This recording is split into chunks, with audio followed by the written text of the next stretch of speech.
Okay, guys.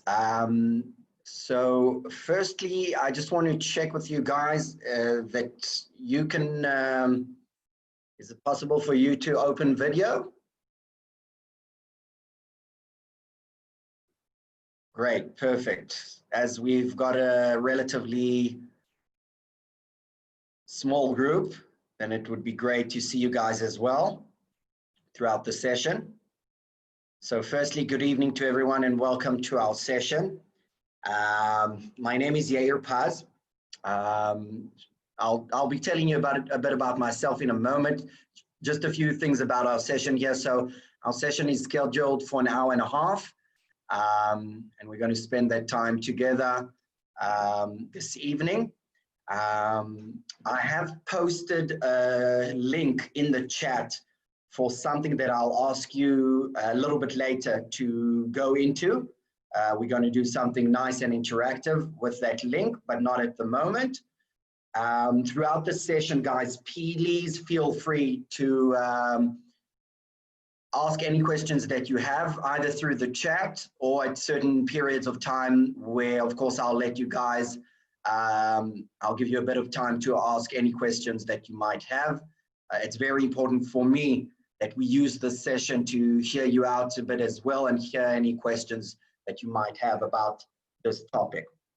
So, of course, this session is part of the Masa online program. And also, I just want to say thank you to the guys at Masa for inviting me to spend the time with you here this evening.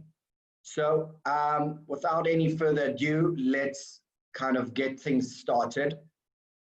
So our session today is going to focus on Israeli culture and basically getting a much better understanding of what it is in Israeli culture that impacts on life and on work here in Israel. So a bit of a background about myself. My name is Yair Paz. I don't know if any of you can notice the accent. I'm originally from South Africa. I've lived in Israel for the past 33 years. And for the past 10 years, I am a part of a company called Globalize. So Globalize is a training and consulting company specializing in a very unique field of cross-cultural training. So by profession, I'm called an interculturalist. So what does it mean actually to be an interculturalist? I always like to tell people that I really think I have one of the most fascinating professions in the world.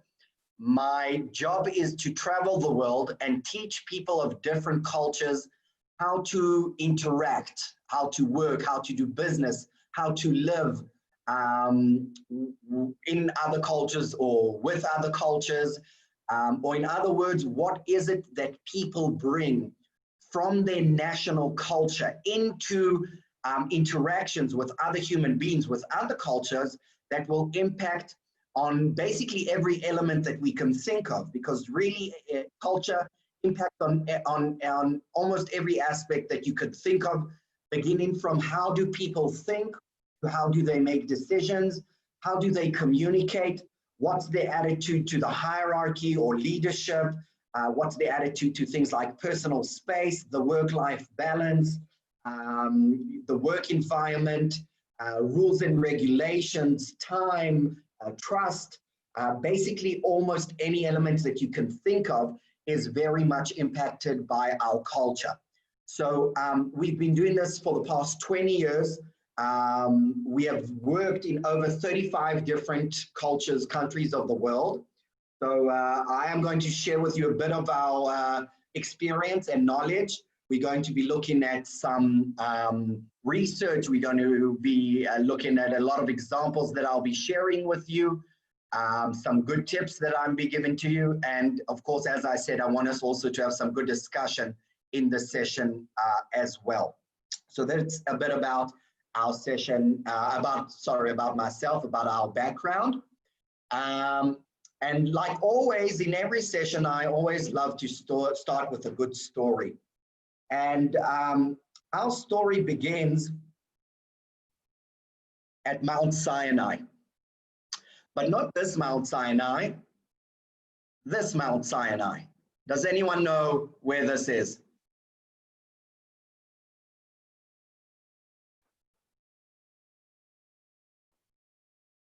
Okay, so this is Mount Sinai Hospital in New York.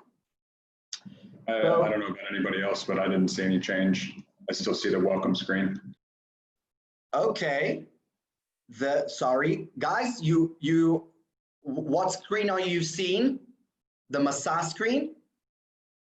Okay, so I apologize. Just a second for that. Thanks for noting that. Here we go. Now, great. So as I was saying, not this Mount Sinai, but this Mount Sinai. So this is Mount Sinai Hospital in New York.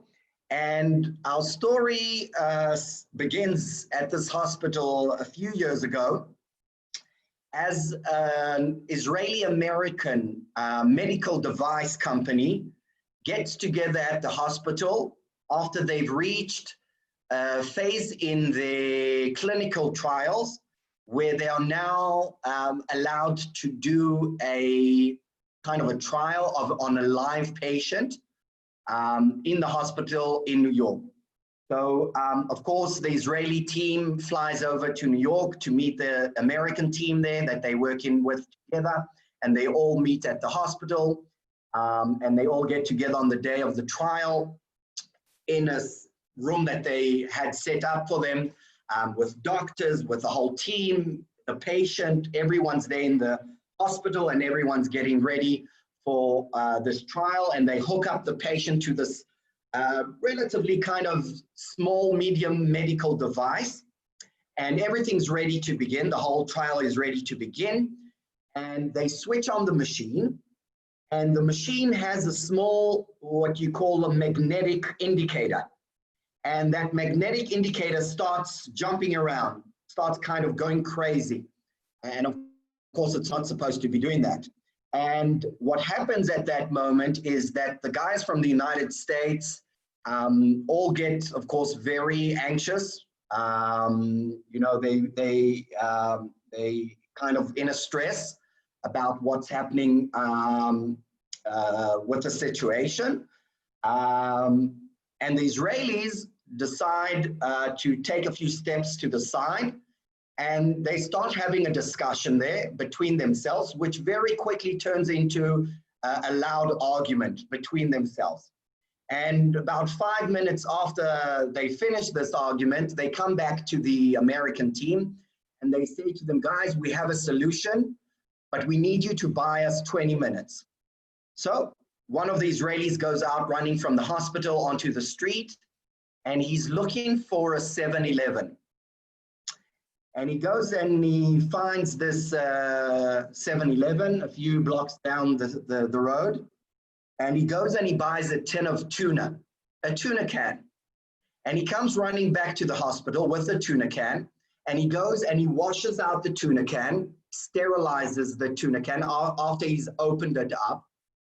And he wants to go back into the room. And at the entrance to the room, there's a nurse standing there. And the nurse says to him, I'm sorry, but you cannot bring that into this room.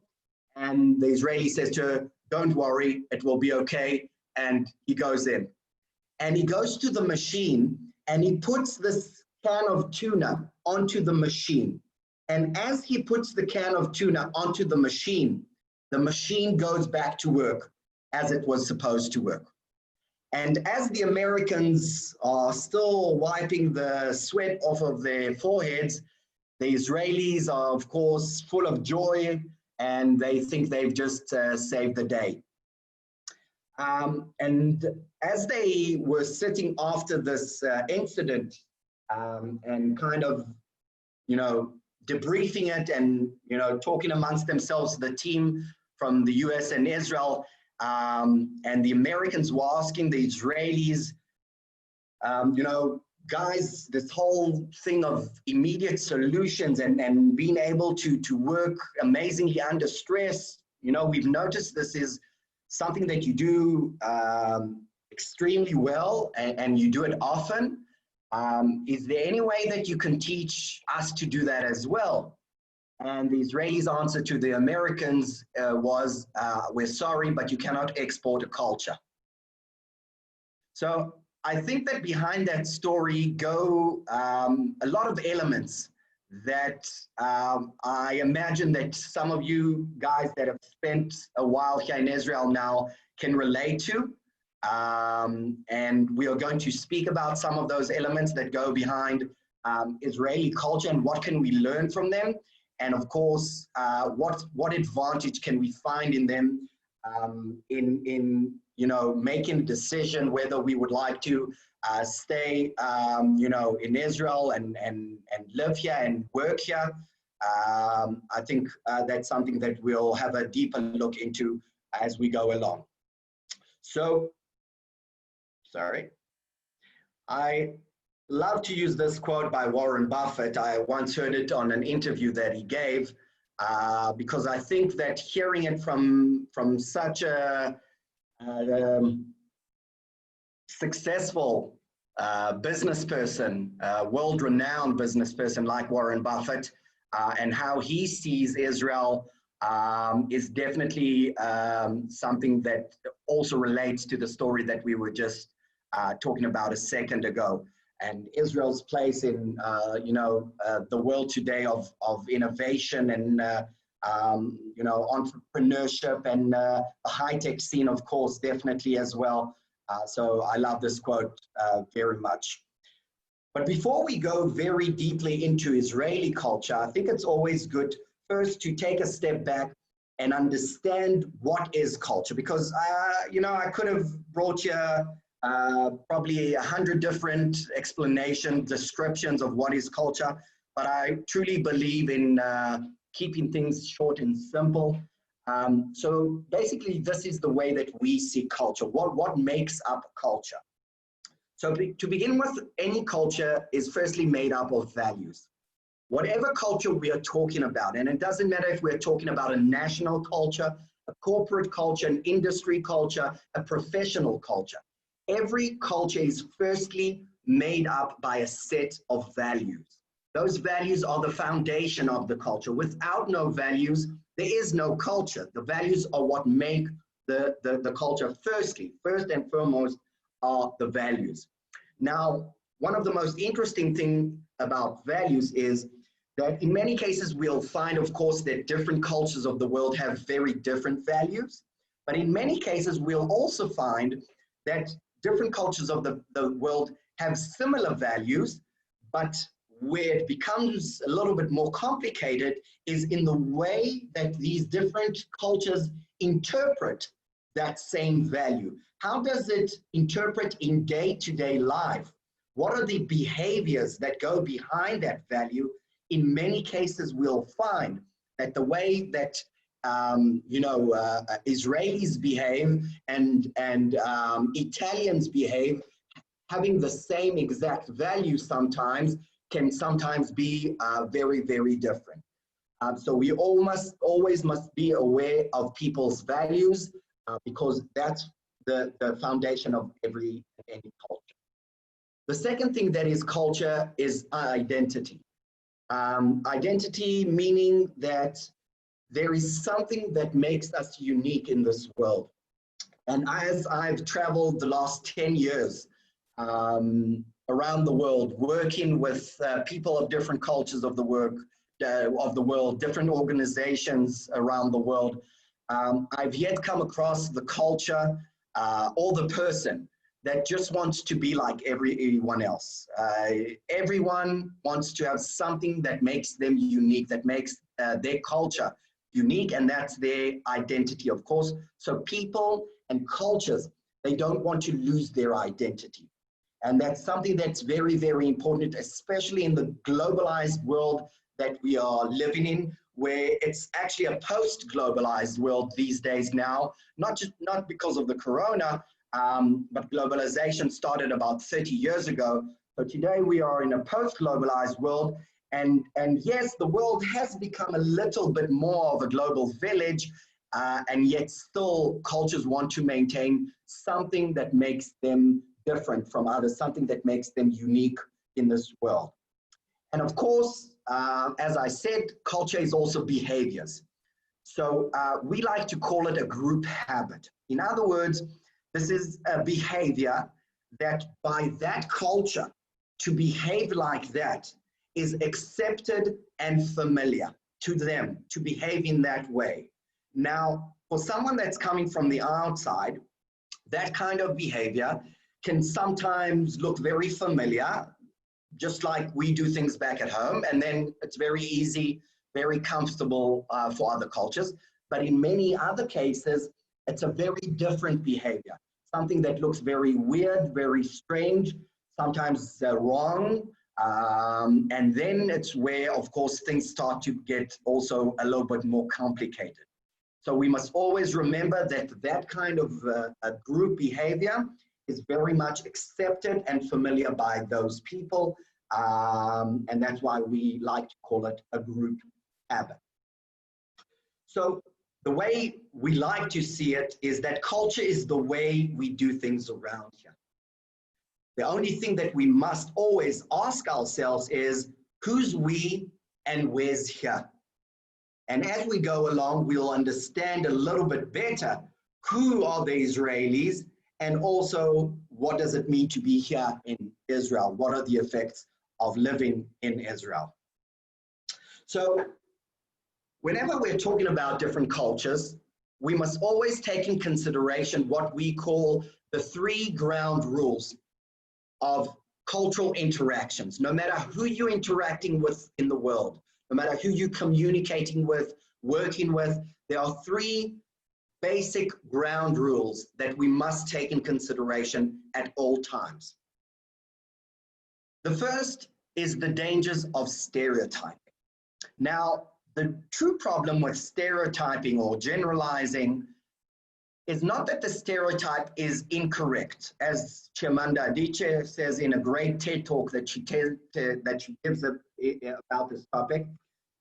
The stereotype is true. It comes from somewhere. It wasn't just made up about that culture. The thing with stereotypes is that it takes one piece of information, one story, and it makes it the whole story. And that's something that is very, very much the nature of human beings. It has nothing to do with a specific culture. All human beings stereotype. Now, the reason that we stereotype is that our brains, the human brains, it puts information into patterns. It puts it into boxes. That's why it makes it easy for us to pull out the information very, very quickly when we need that information.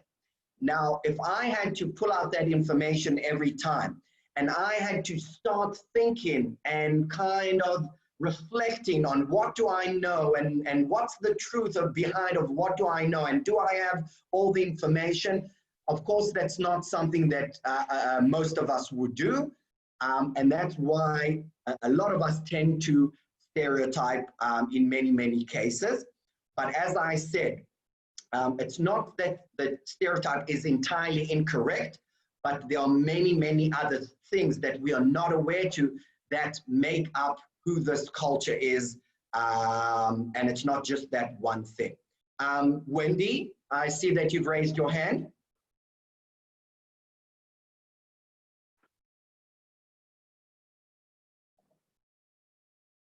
Okay. So let's continue.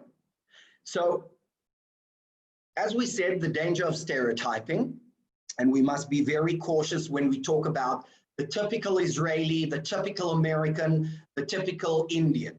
Now, there are 3 basically very fundamental reasons why it's very difficult to talk about anyone who's the typical. The first reason is we live in very multicultural and diverse societies today.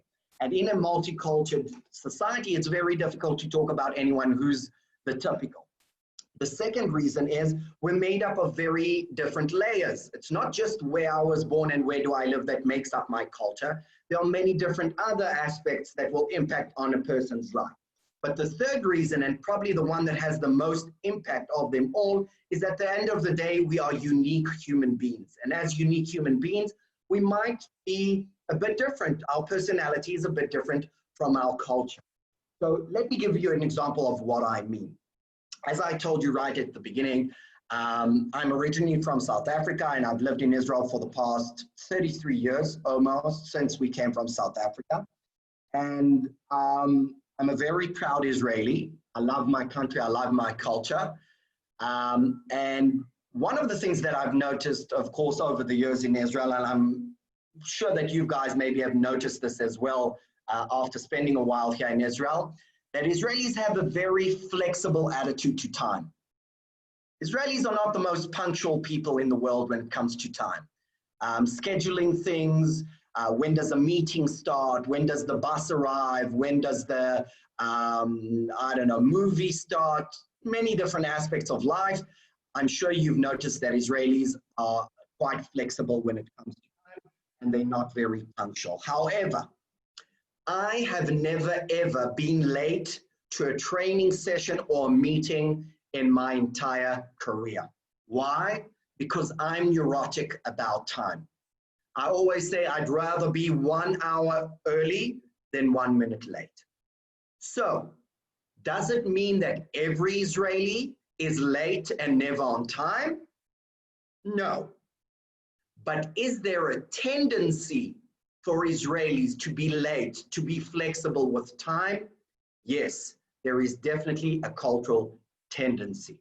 So always remember that we also have our own personality. And that's why I want to suggest to you guys, instead of using the word stereotype, when we are addressing different cultures of the world, we should use the term a prototype. A prototype is an original model which is subject to modification. In cultural terms, it's a strong central tendency, while the stereotype is the assumption that all members of culture are the same. So, of course, whenever we are talking about any culture, Israelis, Americans, Indians, Italians, or Brazilians, it doesn't matter. We are talking about a tendency in the culture to have certain values or to behave in a certain way. It doesn't mean that it applies to every person in every situation. The second rule in culture is to remember there's no right, there's no wrong, there's no good, there's no bad, there is just different cultures. And of course, guys, I must just emphasize this for a second and say, we are of course talking about normal cultures of the world. We're not talking about extreme cultures, things that, you know, harm human beings or things like that and that kind of behavior. That's not what we are talking about. We are talking about regular cultures, normal cultures of the world. There's no right, there's no wrong, there's no good or bad. It's just different. Now, the fact that that difference is not easy for me to accept, I don't like the way that they're doing something, it still doesn't make it right or wrong, good or bad. It still only makes a difference. And I must accept that that is the difference between my culture and their culture. So that's the differences. So if we're talking already about differences, I want us to do a small exercise here. So I've shared with you a link in the chat, guys, at the beginning of the chat. And what I would like you to do is to go into that link and answer the question that appears there in the link.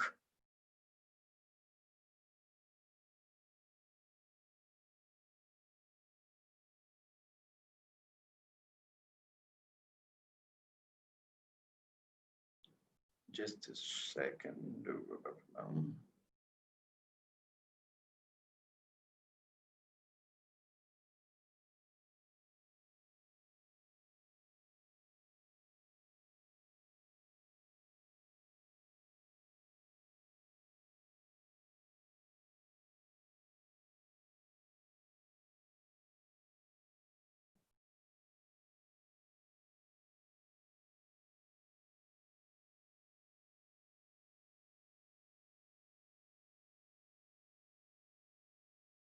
Okay, just a moment. For some reason, I can't.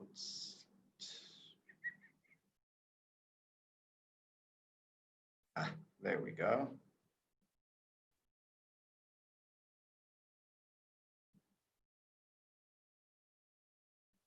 Okay.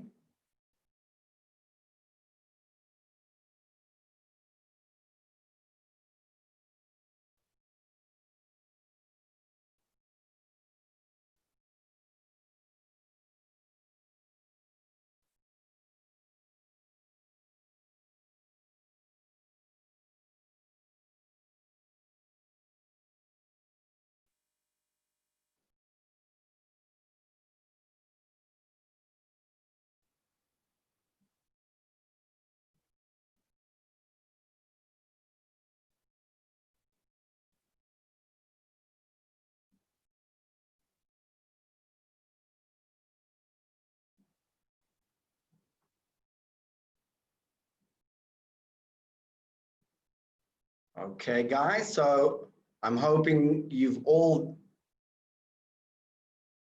answered by now.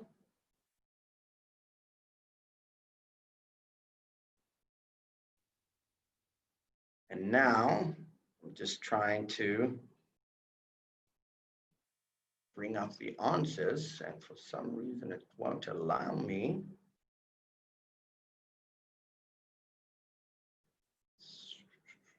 Sorry, guys, just a second. Maybe press S to hide the image. There we go. Sorry.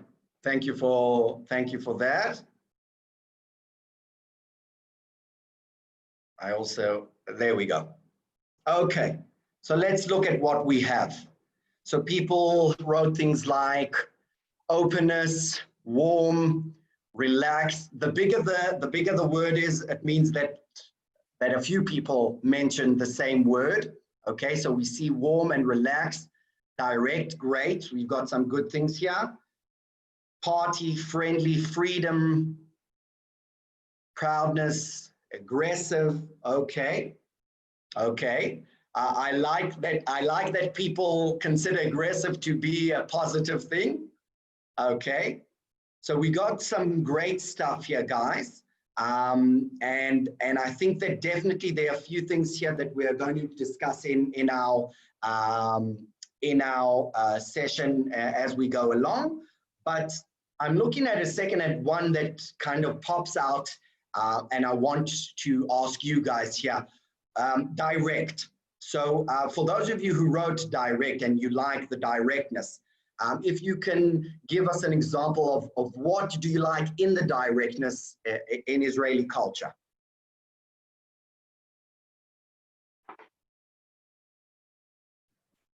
I had written that one, or I was one of the people that wrote that one. I intended it to mean two things really. Both that they're genuine and that they don't beat around the bush. You can take a lot more things at face value from an Israeli than you can from, especially say, an American.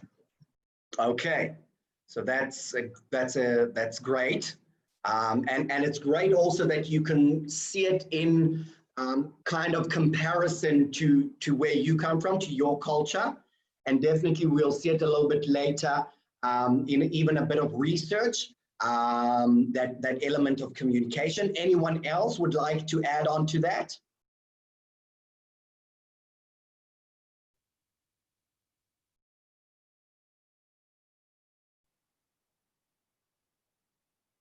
Okay, so definitely, guys, what you've mentioned here are definitely some of what we would find in Israel in terms of values and behaviors that we would find here in Israel. And as I said, we'll discuss them a little bit more in depth as we go along, and I'll be showing you a few very interesting things as well. So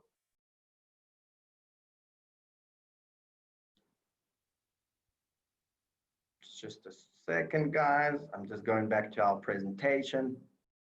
Okay. So the third rule, as I was going through the three rules that we must always take in consideration, is the rule of relativity. And it all began with Einstein, of course, but in culture as well, we must always remember that everything in culture is relative. Meaning by that is that when we measure cultures, when we research cultures, when we compare cultures of the world, we must always remember that cultures stand relatively to other cultures of the world in relationship to other cultures of the world. They never stand alone. So they never measured only by themselves. They are always measured in relationship or compared to other cultures. So we must always remember that when we are saying something about a certain culture, that they've got a tendency to be, for example, direct. If we're looking at directness and Israelis, we are of course comparing that directness relatively to other cultures of the world, and we'll see soon how that looks in the research. So to show you a great comparison of relativity, I always like to use a few pictures to show that. And I want to show you a few pictures from around the world of how people around the world stand in line. So standing in line is, of course, a very human behavior, to stand in line in a queue. But how do people in different places around the world do it can be very, very cultural. So have a look at the first picture, and this is from Finland. This is a bus station in Finland. And as you probably can notice, guys, the Finns like to keep their distance from each other. You know, probably like 2-3 meters there from each other. And of course, again, there are definitely strong cultural reasons, not only cultural, but also kind of environmental reasons to why the Finns like to keep kind of a lot of distance, personal space between people. It's got to do with the weather. It's got to do with the fact that it's a huge country with a very, very small population. So those are just two factors to why the Finns like to maintain a lot of personal space. So that's Finland. Then we have the US, and this is from one of the rallies in the United States. So you can see Americans like to stand in line, keep like a meter and a half in between each other. They also like to respect personal space. So looks like a very, very nice organized line. And now I want you to see this picture. So just to give you the background of this picture was taken from the airport in Cyprus about a year ago, before the whole Corona story. And as you can see, you have one queue going to the bus that takes people back to Israel. And in the other queue on the left-hand side, you have the queue that's taking people to London. And I love to use this example, this picture, because I think this relates a lot to what we always say about culture, that culture is a very subconscious, unconscious thing that in many, many cases, we are not even aware to the way that we are doing things, the way that we behave. You know, culture is not something that you can direct. It's not that someone's standing there and telling people or ordering people how to behave. It's how people naturally behave in their environment. Now, of course, as we said, this is in Cyprus, it's not in Israel, but still it's a group of Israelis. So Israelis next to other Israelis feel very comfortable, and they'll feel very comfortable to behave like this, whereas the Brits would feel very comfortable to behave, or in their case, stand in line like they stand in line. So I think this is a great picture. It always reminds me, you know, when I'm teaching people about Israel, and I have to tell them that usually in Israel, we don't like to use the queue system. We don't like to stand in line too much. We prefer the pyramid system. So it goes like that. And as you enter Israel, when the airport is open, at the passport control at Ben Gurion, you get the first kind of glance at what we mean by the pyramid system. So Israelis definitely like the pyramid system a little bit better than they do the queuing system. But guys, as you can see, we're going from kind of very high personal space people, and gradually we going down the line to low personal space people. But as I said, everything is relative in culture.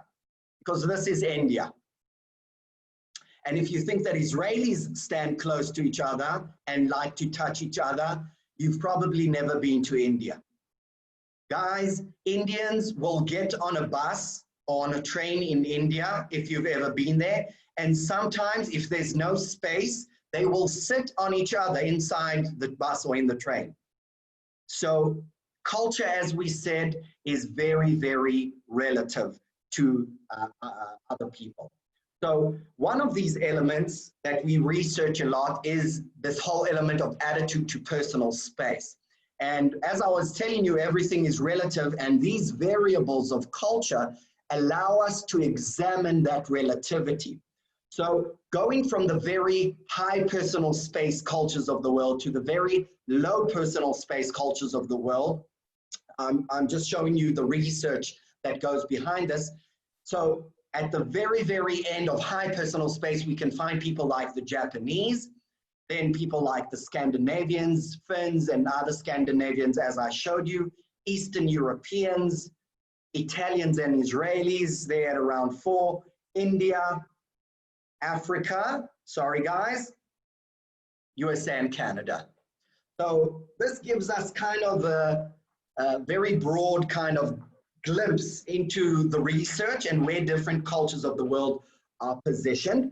But I think that even more than the physical personal space, there is a very strong element that goes behind personal space that has to do with the mental and psychological space between people.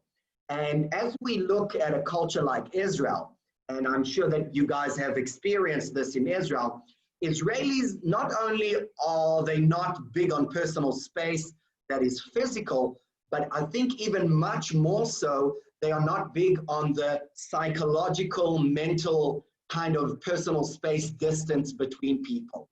So again, I want to question to you guys, have you noticed that? And if you have, how have you noticed that in Israel?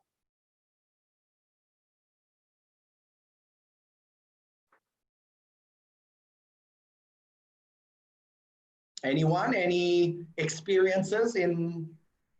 I hate to be the one to talk every time. Does somebody else want to? Okay. Can you hear me? Yes. Yes, Holly. Okay, so I think this is a question about how have we seen Israelis be less close psychologically? Yes. Or no, closer psychologically. They basically tell you not to lie. They tell you not to sugarcoat things. They're like, tell me how you really feel. I can handle it. I've heard that. Okay, so that whole element of not sugarcoating things, you know, allowing yourself to be very emotionally close to other people, not being offended by you know, things that they might say. Great. What else? How have you experienced the lack of personal space? Well, in my case, I remember a situation like a month ago, like outside the supermarket in a line, and just a random person started to ask me a lot of questions about my life, where I work, where I live, and everything. It's like, wow. Yeah. Great. Alan, where do you come from originally? Argentina. From Argentina. As an Argentinian, how do you relate to that? Is it something that is familiar to you from Argentina? Yes, it's familiar in the sense that people are very close or warm, but it's not. I don't think it's very normal to ask like personal question if you don't know the other person. Okay, so you would say that in Argentina, being, you know, socializing with other people, talking to them, it's very important, but maybe not to the extent that you ask people that you don't know very well, very personal questions. Exactly. Yeah. Okay, so that's a great insight, and definitely that's part of Israeli culture that we will look at in a moment, and it has to do a lot with this lack of personal space as well.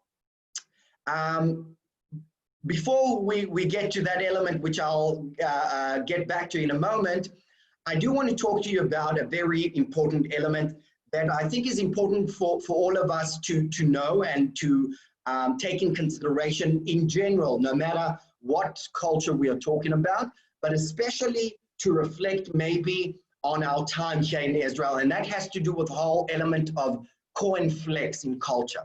So core in culture is your core values that are your deal changes, your red lines.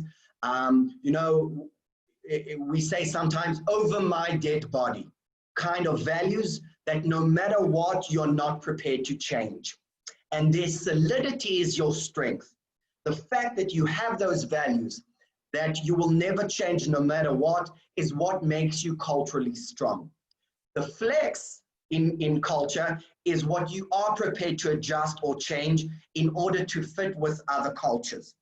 Its fluidity is your strength. Now, under the understanding, as we said at the beginning, that sometimes our values might be in conflict with other cultures' values, now we have to start understanding how can we flex our values a little bit, not give them up, but find the way to flex them, to adjust them a little bit in order to fit with other cultures. When core and flex meet, when we are able to do that, to combine our core with our ability to be flexible with other people, that is where we begin to be culturally intelligent, or what we call today CQ. So just a word about CQ. CQ is basically an evolution of what started off many, many years ago as IQ, and then turned into EQ, emotional intelligence.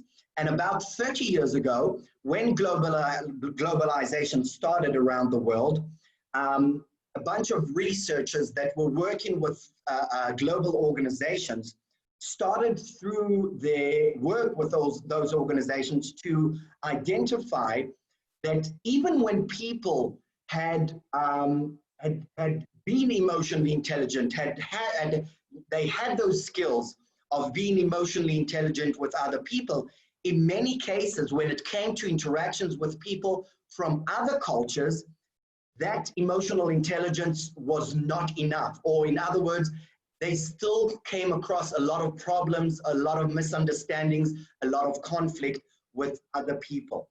And then they understood that EQ, emotional intelligence, is good up to a certain point, because behind emotional intelligence, there is a very basic understanding that there is a common understanding between people of what it means to be emotionally intelligent.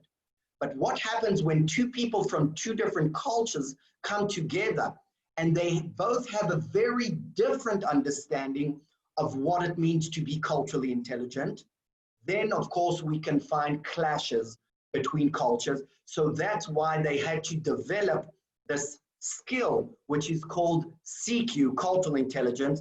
And I truly think that CQ is one of the most important skills that people that are working in global companies or people who travel the world a lot, they need to build the skill of being more culturally intelligent with other people. So I want to ask you guys, from the time that you've spent here in Israel, and I know that roughly you've been here for about 5-6 months now, I think most of you guys here in Israel.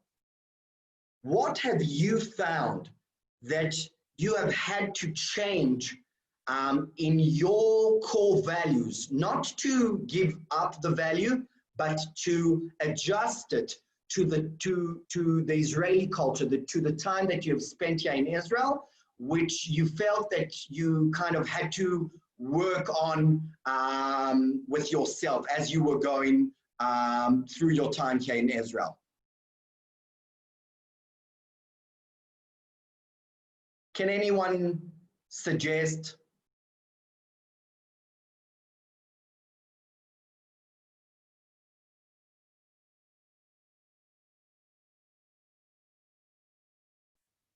Any ideas?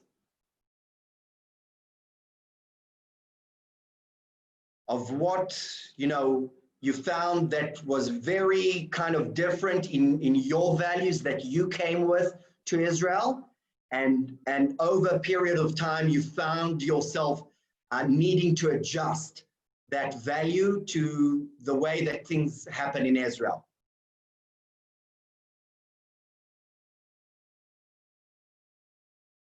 Kind of with the time thing, that people are late. It's also that they're maybe more relaxed in some ways. They're not as stringent on the rules or on getting things done. They're just like going with it, and it's not that important. It's not so important, so don't worry about everything so much. That will, it'll be okay.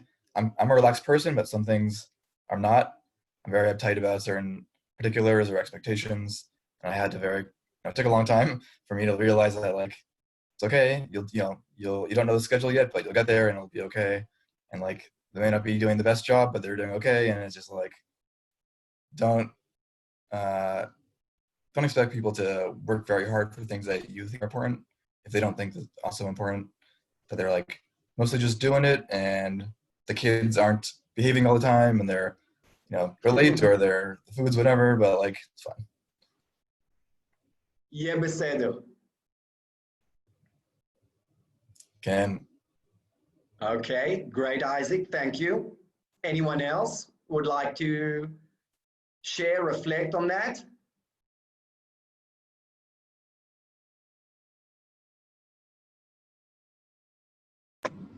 The time thing I adjusted to easily because I happen to be someone who's always late for everything. So this relaxed approach to timing is like true to my values. So in that sense, I feel like I'm at home here, and as with a lot of things in Israel. So there wasn't anything that deeply went against my values that I had to adjust to, but I guess something that I did adjust is, this is kind of different than what you're talking about, but social media culture, I think, with Israelis, like I've realized that this sounds so bad. A lot of Israelis just post a lot of pictures of themselves. And so if I meet someone and we add each other on Instagram and their entire thing is images of themselves, I'm not like, whoa, oh my God, they're obsessed with themselves, because it's just the way that it is here. So I like give them some slack, and I'm like, okay, Israelis just take a lot of pictures of themselves. But like Americans, I don't think we do that as much.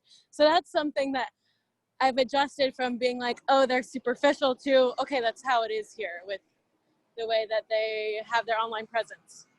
Yeah. Nat, I saw that you raised your hand. I'll get to you in a second. I just want to say something to Holly. Holly, I wouldn't say, that they couldn't be there. Some element, that has to do with being superficial. Israelis can be also at times a bit superficial as well.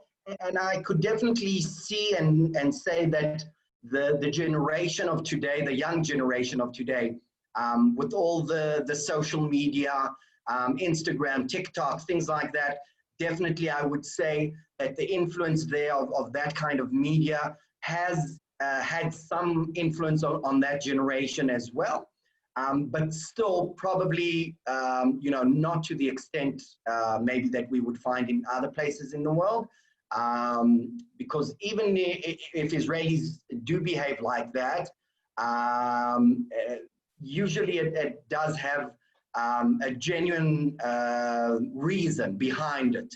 And I think that, when you come across behavior like that in Israel, most likely it comes, from a genuine place, not from a superficial place. But again, it could be also that as well. Nat, you wanted to add something?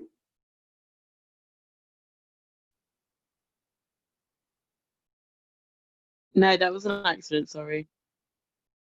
Okay, great. So guys, again, I'm just, as I said, saying again, always reflect on your core and your flex. Try to think about what are your core values. As Holly said, you know, her core values were very similar to Israelis, so it worked very well for her. But even if your core values are very different, still always work on yourself and try to find how can I adjust myself to that as well, taking into consideration the culture that I'm interacting with. Just a moment, guys.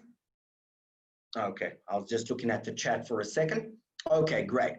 Now, another thing that we must always remember about different cultures of the world is perspective, and understand that, of course, in culture, everything is a matter of perspective. It depends on, you know, whose eyes are we looking at it. And of course, as we've already seen, and we'll see even more in a second, definitely different cultures of the world have very different perspectives of the same situation, and their interpretation of that situation can be very, very different. So talking about having that different perspective, I want us to do a little exercise that I like to do in getting a better perspective of a culture, and in this case specifically we are looking at Israel.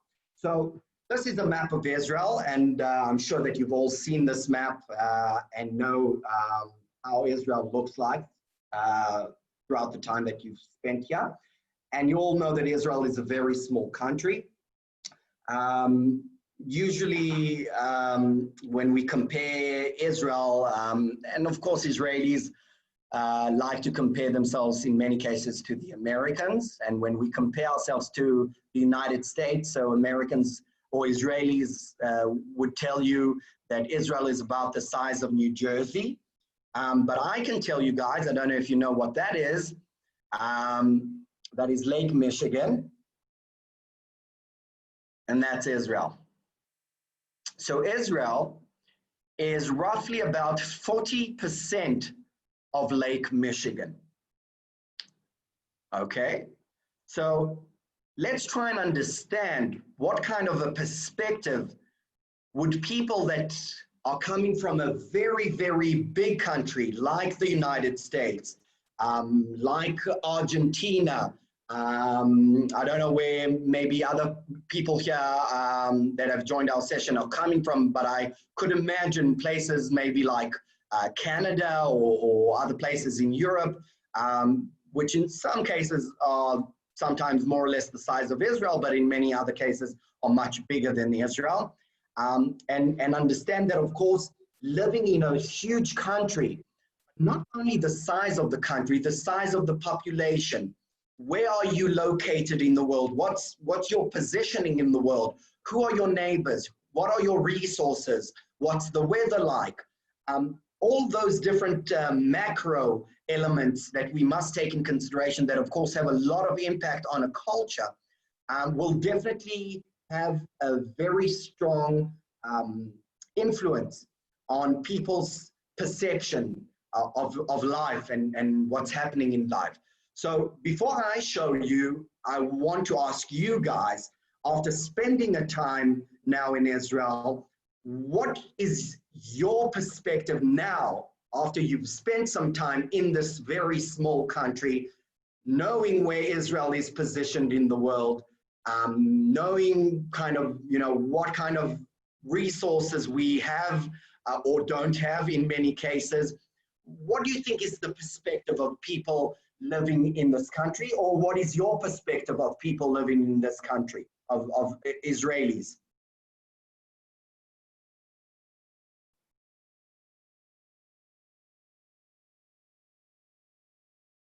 Any ideas, any thoughts?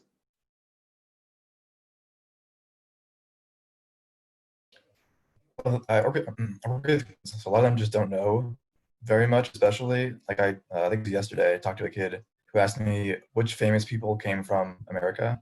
I was like, all of them. No, I was like, they knew a few famous Israeli people, so they're trying to like compare who had like more famous people. I was like, it's not the culture, and America makes a lot of media that you know about, maybe you don't recognize. Just like the celebrity culture is way, maybe they're copying it here. They like have a residue idea of fame or of wealth or, I don't know, influence maybe that they don't understand so much. I don't know if it's also adults as much, but maybe same, yeah. Yes, definitely. I would say that there is a lot in popular culture that Israelis have taken from the Americans throughout the years. And of course, the impact on children would probably be even stronger in that sense. Yeah, there's a strong influence, of course, of media, movies, music, those kind of things that come from the United States. Seeing that Israel is a very small country, and although we do have our celebrities, still, when we look at a place like the United States, sometimes at a place like Europe, things look a little bit bigger, a little bit shinier, a little bit more impressive sometimes.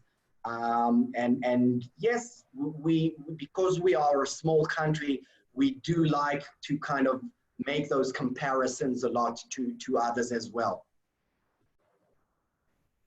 I'm still very proud of them. They have Algadotas everywhere. Yeah. Great. Anyone else?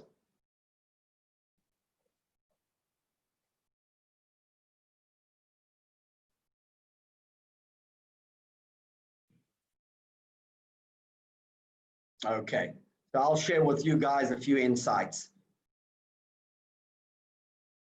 So, what are the effects of living in Israel? Just a few of them. Of course, there are a lot of others. So, little distance between people, literally and figuratively. So, we spoke about this already. The personal space element in Israel is very noticeable. People get up close and personal very, very quickly with other people. Guys, Israelis really don't have any boundaries when it comes to personal space with other people, as Alan already noticed, and I'm sure others here have noticed it as well. Israelis feel very, very comfortable in asking people very personal questions because we feel that whether it's right or wrong, we know each other in this country. There's no real distance between people. There's no levels of separation. I don't know if you guys are familiar with the theory of 6 degrees of separation. It's a theory that goes back a few years. And when they were doing this experiment of theory of 6 degrees of separation, in other words, you take 2 individuals from any place and you put them together and they try and find through different connections that they have to find eventually one person that they know in common, then it would take 6 degrees of separation between those 2 individuals until they would find one person that they know in common. When they researched it in Israel, they found that there's only 2 degrees of separation in Israel. Because wherever you go or wherever you look in Israel, you're most likely to come across a person that after asking that person a few very basic questions, there's a very, very high probability that you will find a person that you know in common. So, you know, the very basic questions that you ask people in Israel are, where do you live? Where did you serve in the army? What years? Where exactly were you in the army? Where did you study? A few very basic questions like that in Israel. You get to know the person that you're talking to, and you are most likely to find a person that you know in common. And I think that is one of the great benefits in my eyes, in my perspective of living in Israel. I think that lack of boundaries, which of course can also be a challenging thing. I'm very aware to the fact that it can be challenging as well when there are no boundaries between you and other people. But I would try and see the advantage and the positive side of that lack of boundaries between people, because I think that's one of the main reasons that Israelis are so genuine with other people, because there are no real boundaries between people, there are no degrees of separation. So I think that's a great advantage for people who want to maybe stay and live and work here in Israel. You can feel very, very close to other people, very open to share with them personal information without maybe feeling, you know, that in some way that can, you know, reflect on you or you know, use that information against you in any way. So I think that's something great about living in Israel. A feeling that we don't have time, and I think you've noticed that in Israel, that Israelis are very, very impatient people. We're very impatient people, guys, because you've probably noticed by now that in Israel, we really and truly don't know what's going to happen here tomorrow, a week's time, or a month's time. Never mind in a year's time, or 5 years, or 10 years, you know, as other cultures of the world try to plan 5-year plans, 10-year plans, you know, like China has 10-year plans. In Israel, it's very, very difficult to do that. And that's what makes Israelis also very, very impatient in that sense. The informality in Israel, I think, is this very, very strong element as well, which has to do with what we were talking about, the personal space, getting up close and personal.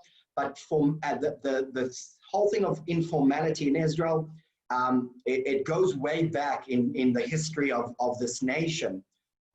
Basically, the founding fathers of Israel, who were kind of a combination between a few of the leaders that were here in Israel, and together with a few of them that came after the Second World War, after the Holocaust, to Israel to build this new country. So they came with a very, very unique kind of philosophy, ideology, that when they are going to build this nation, this young nation, they wanted to be very much the opposite out of what they had when they came to this country. So they came mainly from Europe, and in those days, you know, 70, 80 years ago, countries in Europe were very formal, very hierarchical societies. They are still, to an extent today, some of them hierarchical and formal, less, of course, than in the past, but still more than in Israel. And they decided that we want to have exactly the opposite. We want a culture, a country that will be completely informal in the way that human beings, in the way that people will interact with each other. So it was by philosophy that this country chose to be informal. And again, I think that lack of formality, that lack of needing to have that social dance, that etiquette that in many cases we find in other cultures of the world, a certain way of behavior, a certain way of doing things. How do you greet people? There's a formal way of greeting people or speaking to people. I think that you'll find that you know, that informality is very kind of liberating for people that need not to have those very strict rules of formality that you might find in other places of the world. Very strong feeling of family and community. And I hope, guys, that by now, with the time that you've spent here in Israel, you have felt that. You have felt that family is really at the top of the pyramid. If we had kind of a pyramid of values, family would really be right at the top of the pyramid as the most important value for Israelis, and also the community in Israel. Of course, I'm taking in consideration that not everything is, you know, pink. Of course, there are differences in Israel, and there are different communities in Israel, and not all communities in Israel get along together always at all times. But I think that the general feeling and notion in Israel that there's a strong community, people are there to help each other out in times of need. And again, I think that's a great, great advantage for living in a country like Israel. The need to travel, of course, Israelis are great, great on travel. I don't know if you know this, guys, but in the United States, just kind of a quick statistic, there are roughly about 35% of passport holders, people who hold a passport in the United States, roughly about 35%. In Israel, it's 120%. And if someone's wondering how can it be 120%, that is, of course, due to the fact that many Israelis have two passports. So I have two passports, Israeli and South African. And of course, there are many countries that allow you to have a dual passport. So Israelis are huge, huge on travel. Hopefully we'll be able to go back to that very, very soon, because I know that we, at least the people that I'm talking to, are missing that travel a lot.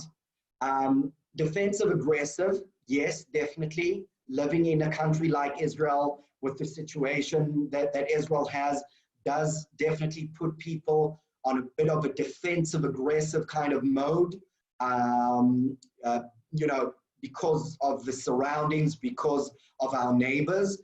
And of course, it reflects also in day-to-day life, that Israelis can be quite aggressive with other people, not always meaning to be aggressive. It's not always the intention to be like that, but it comes out like that to other people, definitely.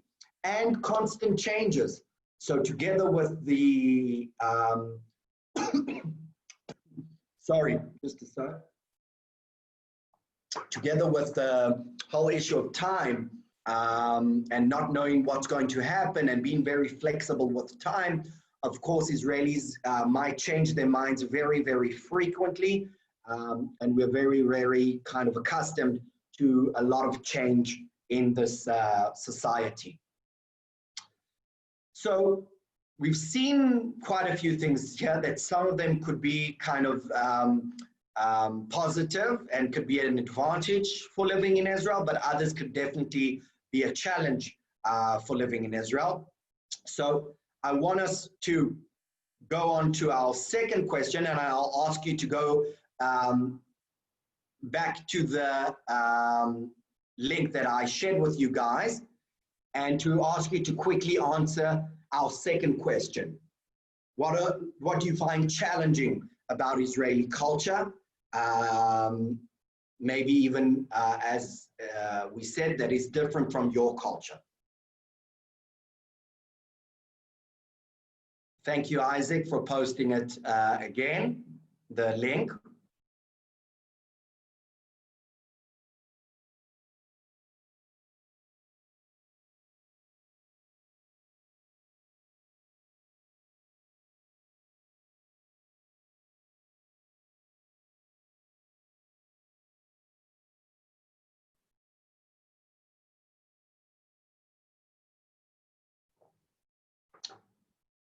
Guys, are you able to fill in there?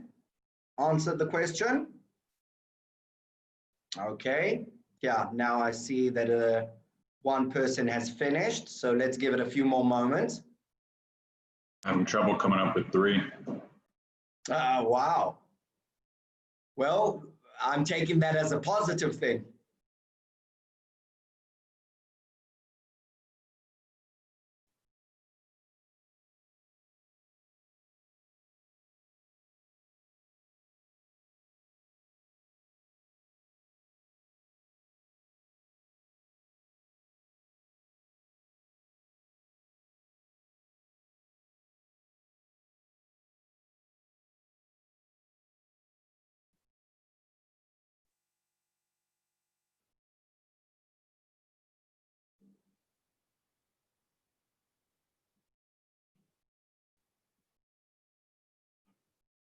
Okay. Let's have a look at some of the things that you guys wrote. Okay. So let's have a look. So we have not punctual, stubbornness, no family here. I can definitely understand that perspective being a challenge, although it's not necessarily, doesn't have to do with Israeli culture. That would probably be the same in any other country that you would be in. I think it has to do with the culture in that, sorry, I wrote this one, and it's Okay. because family's so important here, and thus not having family here is an extra challenge given that part of the culture. Okay, great, Holly. So thank you for clarifying that. So now I understand what you meant by that, and I can definitely relate to that as well. Litter, ideas, but low follow through. Okay. Different language, balagan, impatience, people are rude, people are loud. Okay. So so definitely some interesting stuff, guys, that you put here. Some of them definitely have to do with time, the punctuality, stubbornness. I think that goes way back into the history of the Jewish nation, the Israeli nation, being stubborn people. On the one hand, I can definitely understand how that can be a challenge to people. But of course, it's important to understand that part of that stubbornness is also one of the reasons that Israel exists, because behind that stubbornness, of course, goes a lot of element of, not taking no for an answer, things like that. Determination, persistence, I think are the positive aspects that go behind that stubbornness. But definitely, I can see also the other element that can be challenging. I'm just looking in the chat for a second. People are loud. I forgot about it, but it's definitely true. Okay, so definitely the communication, I'll touch on it in a moment, because the loudness, the rudeness, the impatience, it has to do with it all. So let's have a look at it for a second. I'm just going out of this for a moment, back to our presentation. Can you see the presentation, guys? I just want to make sure. No, I just see you. And now? Nope.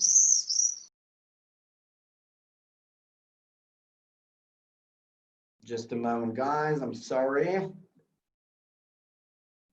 There we go. Yeah. Okay. So let's talk for a moment about communication, because I think it's an important one to discuss when talking about Israel. Basically, when we're looking at different communication styles in the world, we can find two main groups in the world: the direct and low context speaking cultures, the indirect and high context speaking cultures. So very quickly, what does it mean, each one of these? So the indirect high context speaking cultures of the world, as they are called, are indirect speakers by nature. It's not that they are trying to be indirect. That's how they communicate regularly. Now, indirectness means that there's a lot of nuances that are going behind the communication. These are people that, in many cases, they will not say everything. They will say only part of what they really mean. Also, a big element of the indirectness is that these people will not say negative things, or they won't say no to other people. And that's where the indirectness sometimes comes into play. The high context part of it is that in any communication, no matter what culture we are talking about, there's always a context to the communication. The tone of voice, the facial expressions, the body language, the relationship between the people. Is there hierarchy involved? How well do these people know each other? So there's a lot of context that goes behind the communication that is not just the verbal communication. And high context speaking cultures give a lot of importance to that context that goes around the actual words. The direct and low context speaking cultures are exactly the opposite. So people who like to communicate very, very directly to the point. They don't like going round and round about things. People who feel very comfortable in saying everything to other people. Also the negative, they want to say the negative as well. They want to hear the negative from other people as well. And low context, meaning there's always some context that goes into the communication, but for these people, the importance of the context around is much lower. The most important thing for these people is the words, the actual verbal communication, and that's why we always like to call them the WYSIWYG people. What you see is what you get. So again, if we're looking, sorry, I always like to quote George Bernard Shaw, one of Ireland's greatest writers, playwriters, about the problem in communication. Of course, in many occasions, it's an illusion that it's taken place, that we think that there was communication, but definitely in many cases there was miscommunication. So when we're looking at the variable of communication, which is probably the most important of all variables of cross-cultural interactions, again, we can see the indirect high.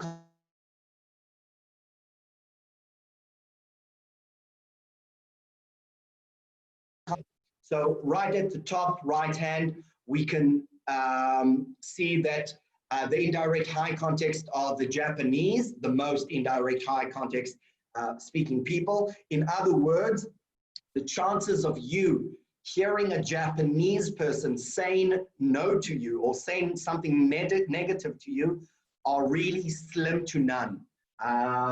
They have the word no in Japanese, but they hardly use it.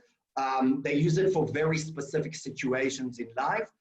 So the Japanese will say yes, but they can mean many, many other things, not yes. Coming close to the Japanese, we can find other Asian cultures, Chinese, Koreans, as you can see, Malaysians at around 8, places like India, Singapore, Hong Kong at around 7, Latin American, South American, Central American cultures at around 6. Italy and France, now we're kind of entering Europe and we're looking at the southern Mediterranean cultures of Europe, who are kind of in the middle. So they still considered to be relatively in between indirect and direct. They're not very direct speaking people. Then we have people like the United Kingdom and Russians at around 4, the United States at around 3, at around 2. There are people like the Germans, the Danes, the Dutch, the Australians, and at 1 we find Israel. So Israel is the most the most direct low context speaking culture in the world. And of course, there are reasons behind this. Nothing in culture is by coincidence. There's a reason that goes behind everything in culture. So quickly, I want to touch on a few of the reasons so you understand where does this extreme directness come from. So firstly, it's from the informality. So we spoke about the informality and the informality being a philosophy of this country, of this culture. And if you believe that there's no real formalities between people in this country, that there are no big degrees of separation and distance between people, then you can be very direct with people that you are communicating with. Of course, that goes together with the hierarchy in Israel, which of course there's almost no hierarchy in Israel. And of course, that allows you to communicate with other people very, very directly, not really taking too much of the context into consideration. Because if we're looking at other cultures like Germans or the Dutch or other cultures of the world, which are also quite direct speakers, I think the main thing that differentiates between them and Israelis is that we will still find some degree of formalities in those cultures. So even in a place like Germany, which is considered to be a very, very direct, low context speaking culture, you'll still find that built into the language, which is of course impacted by the culture, there are certain formalities of how you speak to people. So I don't know if you're familiar any with German, but there's things like Herr and Frau in German, which are a certain degree of respect and formality when you're addressing certain people. Like for example, when you're talking to a doctor or a professor, so you say Herr Professor or Herr Doctor. So that's something very, very formal. Or if I'm taking Spanish, for example, for example, I'm just trying to think of it. Is avos, when you say gracias a vos. So avos is even more respectful when you say to another person. Or for example, in French, there's vous and there's tu when you're addressing certain people. Those formalities do not exist in Hebrew or in Israeli culture, of course, which impacts on the language as well. So that's one reason. Another reason is that Israel, as you probably know, guys, is the most militarized culture in the world. And when you're very much impacted by the military, like in any military in the world, nobody says to you in the army, I would really appreciate it if you could march for me. Would you mind doing me a favor and tidying up your bed in the morning? So nobody in the army speaks like that. Everyone speaks in the command tense. So of course, that creates a situation that you've probably noticed a lot in Israel, that Israelis start a lot of their sentences with the command. Now, of course, that if we're not in the army, the intention there is not to command really other people to do something, but for other people, when they hear this, it can definitely sound like a command. So if you've heard a bit of Hebrew and you know a bit of Hebrew by now, so things like תקשיב, תשמע, תראה, בוא, אני רוצה להגיד לך משהו. לא, בוא, אני אגיד לך מה צריך לעשות. So that's very kind of commanding language, which of course for other people can come across as very rude, very aggressive, kind of, what are you commanding me to do something? I was in the United States last year in the Silicon Valley working there, and in one of my sessions there was a guy who asked me, after I explained this, he said to me, so when an Israeli says to me, you must do this, is he giving me a command or is that a cultural thing? And of course, I had to explain to him that, no, please understand, when they say you must do this, they're not actually commanding you. That's what they would like you to please do, but they say it like it is a command. So that's another reason. And I think one more reason, and that relates a bit to the rudeness that someone said before, is, guys, politeness and manners in Israel are really optional. You know, it's a nice to have in Israel, politeness and manners. You know, people will try to use manners and politeness, but compared again, relatively to other cultures of the world, Israelis are not very polite people, are not very well-mannered people. And that comes across in many cases and as being very, very direct.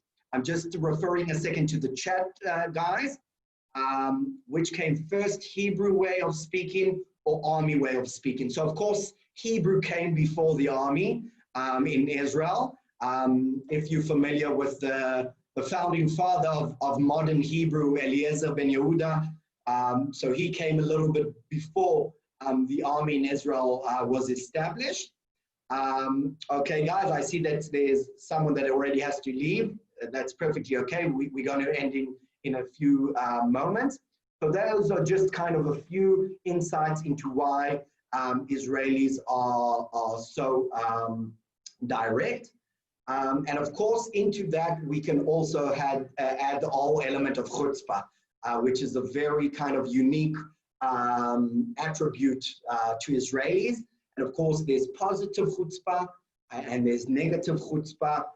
Sometimes it's very difficult to explain to people what is positive, what is negative, and to differentiate between the two.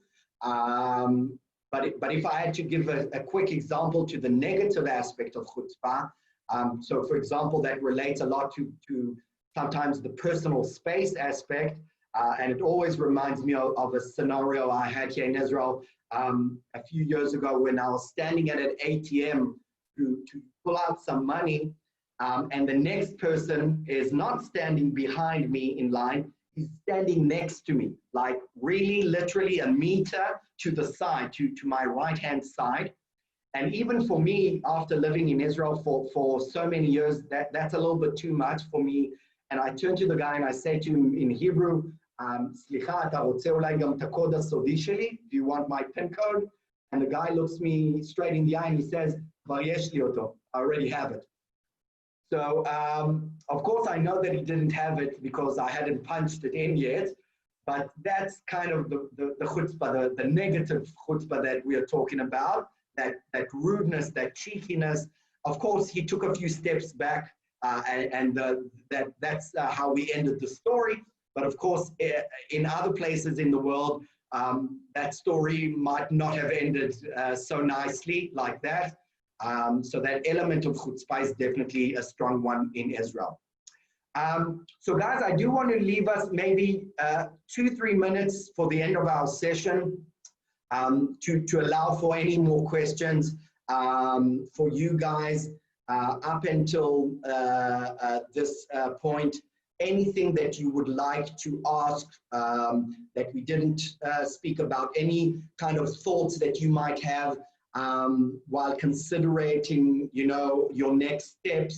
I know that people might be considering staying in Israel to work, to live in Israel, and you might have different thoughts about that. So I would be more than happy at this stage to answer any questions that you might have.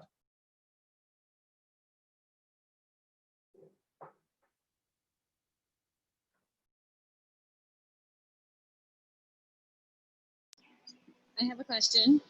So I think this talk was supposed to cover cultural differences in the workforce, or like how we can take what we talked about today into the workforce. So for me personally, I want to stay on after my program and get a job here in Israel. And so what tips or advice do you have for someone with American tendencies entering into the Israeli workforce? Okay, great question. So I would say that definitely some of the elements that we were discussing from the beginning are definitely part of the Israeli workplace as well. Of course, we can't separate between general, population, day-to-day life in Israel and the workplace. So definitely elements like the personal space, understanding that definitely part of the Israeli workplace is about socializing and about mingling with people, going out to eat with people, meeting with people after work, not just, to go out to a restaurant or go out to have a drink, but in many cases, going to people's homes, being invited over the weekend to come and have dinner, throw a barbecue at someone's home, meet the family. So definitely that element of the personal touch in the Israeli workplace is a very, very important one, which I definitely believe that someone that wants to integrate and feel part of the workplace in Israel and feel accepted by others needs to definitely adjust to a certain degree to that part of the workplace in Israel, which can sometimes be quite different from other places like the United States, like the United Kingdom or other places in Europe, where there's a little bit more of a separation between the personal and the professional in many cases. Israelis are big on relationships. So that's one part of it. Another part would be the communication, definitely. So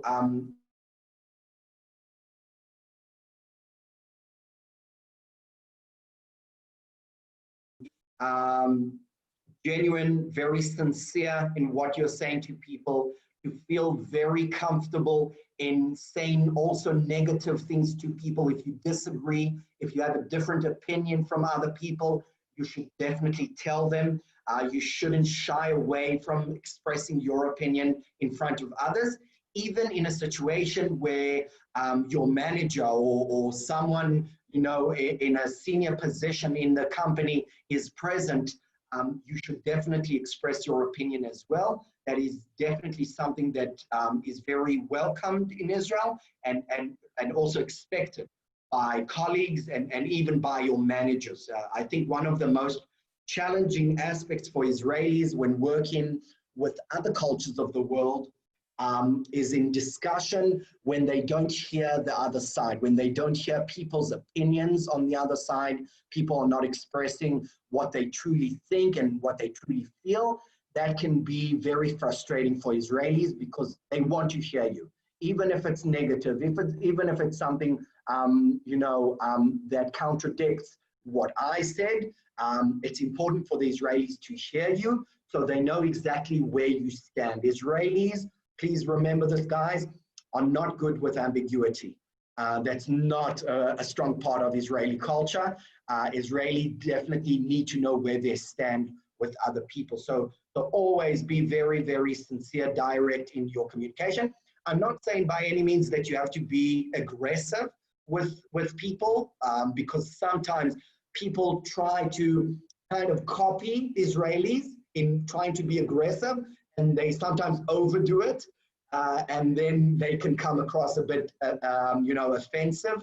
So you don't have to do it too aggressively, but definitely don't be too subtle as well with what you really want to say. So that's another point I think that's important. And maybe a third point that's important to note is the whole element and part of hierarchy in Israel and how it impacts in the workplace. Israel is one of the most egalitarian societies in the world. Combine that together with what we spoke about informality, and you'll find that the structure of companies in Israel, even when we're talking about a company that is not an Israeli company, there are a lot of foreign companies in Israel, especially in the high-tech scene, Microsoft, Google, Facebook, Intel, and many, many more. So even when the corporate culture is not Israeli, you will find that the structure of the hierarchy in Israel is still much, much flatter than you would find in the same company in somewhere else in the world, even in the United States. And what that means is that there's no big distance between you and your managers in Israel. You can feel very open to speak to them, to go up to them and discuss different issues with them. You can contradict them, you can challenge your managers in Israel, and they see that as a very positive thing as well. When you challenge and don't just accept everything that they say, like the 10 Commandments, but you can push back a bit as well. Not always and all the time, but from time to time, definitely. But also on the flip side of that, there's a very strong expectation by managers and colleagues in Israel that people will be very, very hands-on and proactive. People don't want to see other people that have to be micromanaged. We want to give people a task, and then we like to do what we call shager ushkach, fire and forget.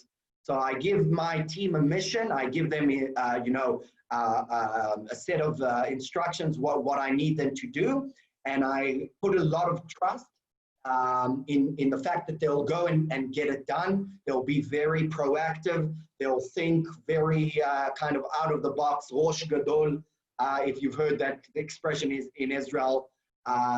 Think for themselves, be proactive, do things by their own, not just wait for us to tell them what to do. That's definitely one of the expectations of what organizations and managers in Israel are looking for from people that they want to recruit into their organization.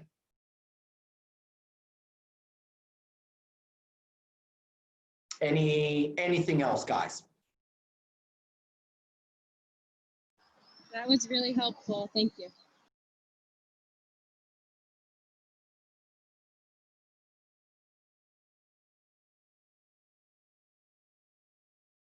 Firstly, I would like to thank you very much, everyone who took the time to join our session. It's not easy at this time of the day to take time off, but I do appreciate the time that you took to join our session. I truly and hopefully hope that this session was enlightening to you guys, that it helped you understand Israeli culture and Israeli workplace a little better. You know, what are the expectations? What can we take with us, you know, towards the decision of, you know, staying in Israel to live and work? What are the advantages? And I think there are great advantages to living and working in Israel. Of course, there are also downfalls and disadvantages. And we spoke about some of them as well. And at the end of the day, I think for those of you who will decide to stay, to live and work in Israel, you'll definitely find a very genuine place to work and live in. That people in whatever they do in this country, again, the good and the bad, is always very genuine in what people do. It comes from a very warm, you know, a place of really wanting to do good with other people. Very fun, you know, relax, you know, taking things easy in Israel. And I truly hope that this will help you with your decision in the future. So thank you very much, everyone, for the time that you've got left here to stay in Israel. I wish you the best of luck, and hope to see some of you guys in Israel, staying to live here and increasing our population a little bit more.